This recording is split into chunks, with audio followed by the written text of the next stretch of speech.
Brought you by LIC। LIC से मिले बीमे की रकम ने ही मेरे नए काम की शुरुआत को मुमकिन बनाया। LIC हर पल आपके साथ।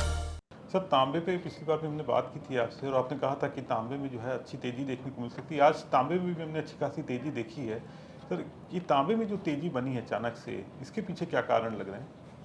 अगेन मेरा वर्ड यही रहेगा सर, आज की तेजी को आप मत देखिए। जैसे एग्जांपल, आज सबने कॉपर देखा 20% बढ़ गया, तो अब सबको समझ में आ गया कि ये तेजी। लेकिन आप ये देखिए 6 महीने पहले जाके देखिए, जब कॉपर का भाव 800 रुपया हुआ करता था, तो वहां पे एक चीज है, कोई भी कमोडिटी को जो सबसे बड़ा रिस्क होता है वो होता है सब्स्टिट्यूशन का रिस्क। आज अगर पेट्रोल महंगा होता है तो हम डीजल पे चले जाते हैं, और डीजल महंगा होता है तो हम सीएनजी पे चले जाते हैं। वैसे ही पास्ट रिकॉर्ड दिखाता है कि प्लेटिनम महंगा हुआ तो प्लेटिनम पे डिमांड चली गई थी, सोना महंगा होता तो चांदी पे हो जाती है।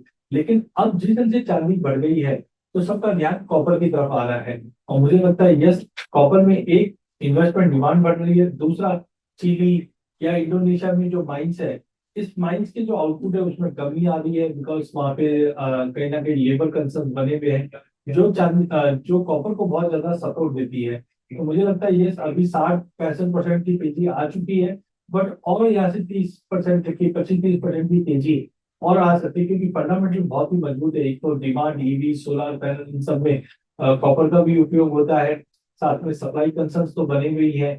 इन्वेंट्री को लेकर भी चिंता है कि डोनाल्ड ट्रम्प ने जो टैरिफ वॉर छेड़ रखी है, उससे जो गुड्स की मूवमेंट है उस पर हैम्पर हुआ है। तो ये सारे फैक्टर मुझे लगता है कॉपर को और तेजी ला सकता है।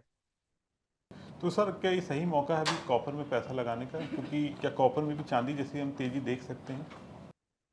देखिए, ऑलरेडी हमने सोने चांदी का तो रैली मिस आउट कर चुके हैं, जिन्होंने, मैंने तो नहीं किया और मेरे काफी क्लाइंटों को सही टाइम पे मिले भी, लेकिन टाइम लगता है। बट कॉपर में मुझे लगता है कि यस, अभी भी मौका है। बट हाँ, थोड़े बहुत पेप शॉप्स रहते हैं, क्योंकि कमोडिटी एक वॉलेटाइल एसेट क्लास हो गया है अभी। तो हो सकता है 2-5% की तेजी में भी आती रहे। बट मुझे लगता है 1300-1350 बहुत ही बेहतरीन लेवल है लेने का, यहाँ से भी आप लेके चल सकते हो। ऊपर में मुझे लगता है कि 1650 तक का लेवल दिखा सकता है, इस चीज से शॉर्टेज में देख रहा हूँ। तो कुल मिला के यस, कॉपर में तेजी बढ़ती है। एक चीज याद रखना, फरवरी महीने में चाइना मार्केट छुट्टी पे जाने वाले हैं, तो वो एक अच्छा मौका देगा, क्योंकि जब चाइना मार्केट में नहीं है तो डिमांड भी थोड़ी सी सुस्त रहती है। तो ऐसे टाइम पे आपको ऐड करना चाहिए। जो हाई साइड पे मुझे लगता है कि कम से कम करंट लेवल से 25-30% तो नॉर्मल है, हम तेजी देख पाएंगे। जी। सर, तांबे में अगर पैसा लगाना है, निवेश करना है, तो सबसे अच्छा तरीका क्या है इसका? कैसे कर सकते हैं? पहला चीज, अब जब भी हम निवेश की बात करते हैं तो इक्विटी, म्यूचुअल फंड यही ध्यान में आता है। बट चलो अच्छा है, सबके ध्यान में अब कमोडिटी आने लगी। लेकिन विडम्बना ये है कि जब हम कमोडिटी में निवेश की बात करते हैं तो सबको सोना चांदी ही दिखाई देता है। बट अब धीरे धीरे हम कॉपर, एग्री कमोडिटी, ये भी आपको दिखाई देगी। तो एज ऑफ नाउ कॉपर में देखिए कोई ऐसा ETF अवेलेबल नहीं है इंडिया में कि आप सोने चांदी की तरह डायरेक्ट ETF में इन्वेस्ट करें। बट हालांकि म्यूचुअल फंड में मल्टी एसेट फंड या मेटल इंडेक्स फंड भी अवेलेबल है, जहाँ पे आप निवेश कर सकते हो।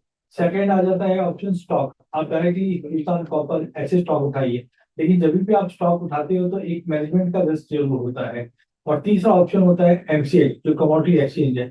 यहाँ पे जब आप निवेश करते हो तो ये एक डेरिवेटिव प्रोडक्ट जरूर है, बट हाँ, इसकी डिलीवरी भी दे सकते हैं। तो अगर आप डेरिवेटिव को समझते हो तो आप जरूर MCX पे जाइए। अदरवाइज म्यूचुअल फंड के द्वारा जो फंड्स बने हुए हैं उसमें डालिए। या लास्ट ऑप्शन जो है, आप इक्विटी अच्छा समझते हो, कमोडिटी साइकिल को भी अच्छा समझते हो, तो डायरेक्ट स्टॉक पे जाइए।